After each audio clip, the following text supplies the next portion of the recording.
भारत सरकार के पास अब तक पर्यावरण में ऑक्सीजन नापने के लिए नहीं है कोई भी व्यवस्था।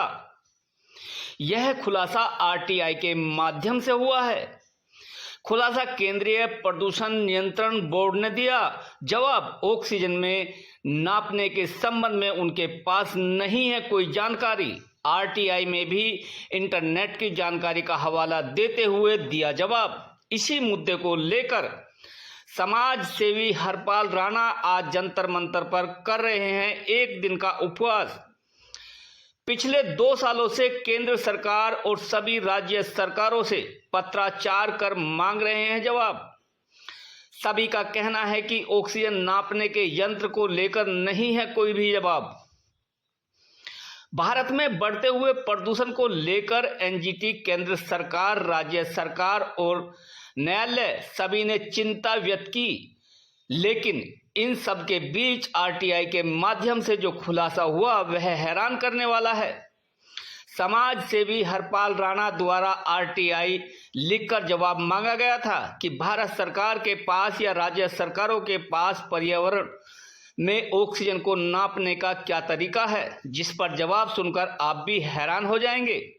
आरटीआई के माध्यम से जो जवाब आया उसे बताया गया कि विभाग के पास इस संबंध में कोई जानकारी नहीं है। भारत सरकार के अंतर्गत आने वाले केंद्रीय प्रदूषण नियंत्रण बोर्ड ने यह जवाब दिया है। कई राज्यों ने जवाब दिया कि यह उनसे संबंधित पर्सन ही नहीं है और कुछ का जवाब कुछ आंकड़ों के साथ आया, लेकिन उन आंकड़ों के नीचे यह साफ लिखा गया है कि यह जवाब उनके विभाग के द्वारा नहीं बल्कि इंटरनेट से प्राप्त जानकारी के मुताबिक दिया जा रहा है।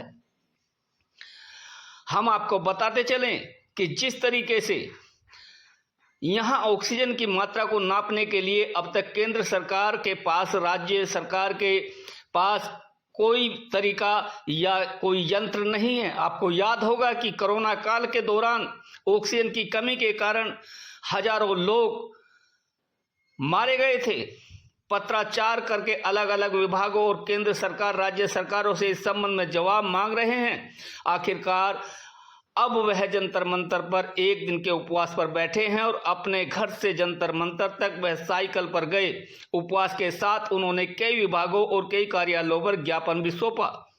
समाज सेवी हरपाल राणा, लोगों की जान गई थी, क्या उसके बाद भी सचेती नहीं सरकार? हाँ। आज आप जंतर मंतर जो जा रहे हैं उसमें क्या आप लोग, आपका आगे का कार्यक्रम रहेगा? देखिए, इसमें हम तो आज तो महामहिम राष्ट्रपति को और माननीय प्रधानमंत्री को ज्ञापन देंगे और उसके बाद हमारा जो उद्देश्य है वो ये है कि G20 जो सम्मेलन हो रहा है उससे पहले, ये दिल्ली में जो हो रहा है इसका मुख्य सम्मेलन, उससे पहले दिल्ली में इसके यंत्र स्थापित किए जाएं और हम 100 दिन का समय दे रहे हैं सरकार को कि 100 दिन जो कागजी प्रक्रिया है वो पूरी हो सकती है, वो पूरी करके दिल्ली में स्थापित किया जाए, जिससे कि दिल्ली में और देश में पर्यावरण की जो ऑक्सीजन की जो गणना है वो आरंभ हो सके, क्योंकि ये 140 करोड़ लोगों के स्वास्थ्य का, जीवन का सवाल है। तो ऐसे में आज उपवास भी रखेंगे और वहां पर उसके बाद फिर माननीय प्रधानमंत्री और महामहिम राष्ट्रपति को ज्ञापन देंगे। सर, साइकिल से आप निकले हैं, आज कहाँ तक की यात्रा है, क्या इसका मकसद है और हाथ में कई सारे पेपर हैं, क्या मामला है? देखिए, आज गांव कादीपुर से लेके जंतर मंतर पहले और फिर राष्ट्रपति भवन और प्रधानमंत्री कार्यालय में ज्ञापन दिया जाएगा।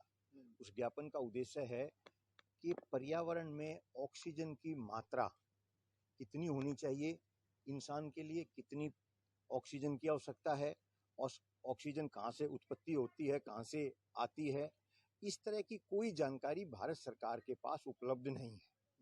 ये बहुत ही ताज्जुब की बात है कि भारत सरकार का जो मैं लगभग 2 वर्ष से इस पर प्रयास कर रहा हूँ। भारत सरकार और सभी राज्यों को लगभग 3-3 पत्र, यानी लगभग 150 पत्र मैं लिख चुका हूँ। सभी राज्य इस बात से मना कर रहे हैं कि हमारे पास पर्यावरण में उपलब्ध ऑक्सीजन की कोई जानकारी नहीं है। सबका जवाब ये है कि पर्यावरण में जो प्रदूषण नियंत्रण बोर्ड के नियम है जो 2009 में बने थे, उसमें पर्यावरण कोई विषय ही नहीं है, ऑक्सीजन कोई विषय ही नहीं है। उन्होंने 12 पॉइंट बताए हैं इसमें, जिसमें ये कहा गया है कि इन 12 पॉइंटों में हम काम करते हैं, जिसमें प्रदूषण नापते हैं और अलग अलग 12 पॉइंट हैं, लेकिन इसमें ऑक्सीजन का जो है वो विषय हमारे से संबंधित नहीं है। भारत सरकार अनेकों बार लिख के दे चुकी है, भारत सरकार दे चुकी है, दिल्ली सरकार दे चुकी है, दिल्ली नगर निगम दे चुका है, और अलग अलग राज्यों से भी जवाब आए हैं। वो कह रहे हैं कि पर्यावरण में ऑक्सीजन हमारे पास उपलब्धता की जानकारी नहीं है। उन्होंने एक हमें आंकड़ा दिया है, लिखा है कि ये आंकड़ा हम दे रहे हैं, लेकिन ये इंटरनेट से उठा के दे रहे हैं, और वो आंकड़े में बताया गया है कि इंसान को कितनी चाहिए, ये कितनी होनी चाहिए, कहाँ से उत्पत्ति होती है, लेकिन उसके नीचे और लिख दिया गया कि ये आंकड़ा जो है इसकी हम पुष्टि भी नहीं करते हैं। बहुत ताज्जुब की बात है कि इंसान के लिए सबसे महत्वपूर्ण ऑक्सीजन होती है, और भारत सरकार 200 से अधिक प्रकार की जांचें करती है, सर्वे करती है, लेकिन ऑक्सीजन की जांच नहीं कर पा रही है।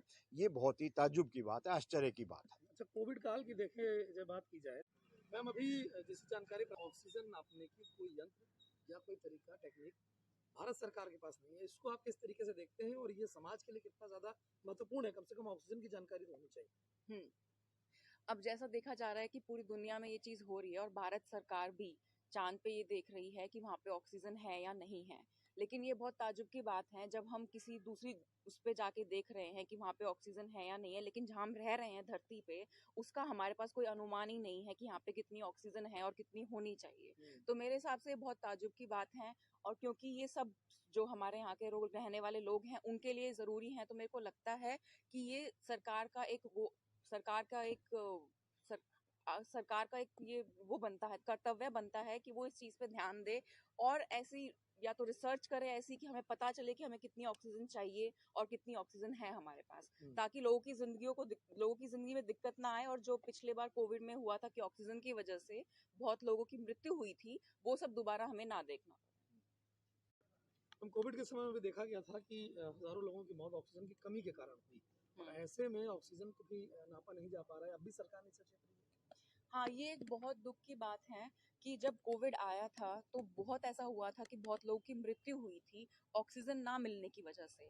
तो आप तब भी देखिए, तब भी जो ऑक्सीजन का जो कॉन्सेंट्रेशन होता है, जो उसके नापने के यंत्र होते थे, तो वो जो ऑक्सीजन मिलती थी वो हमें प्रकृति से मिलती थी। तो हमें ये तो पता है कि हमें ऑक्सीजन प्रकृति से मिल रही है, लेकिन हमें ये नहीं पता कि हमारे पास कितनी होनी चाहिए और उसमें कितनी होनी चाहिए। तो अगर हमने कितना ऐसा वक्त देखा है जिसमें ऑक्सीजन की कमी की वजह से लोगों की मृत्यु हुई, तो सरकार को बहुत जरूरत है इस चीज पे ध्यान देने की कि वो ऐसे यंत्र बनाए कि जिससे हम ऑक्सीजन को नाप सके कि कहाँ पे कितनी ऑक्सीजन है और कितनी होनी चाहिए।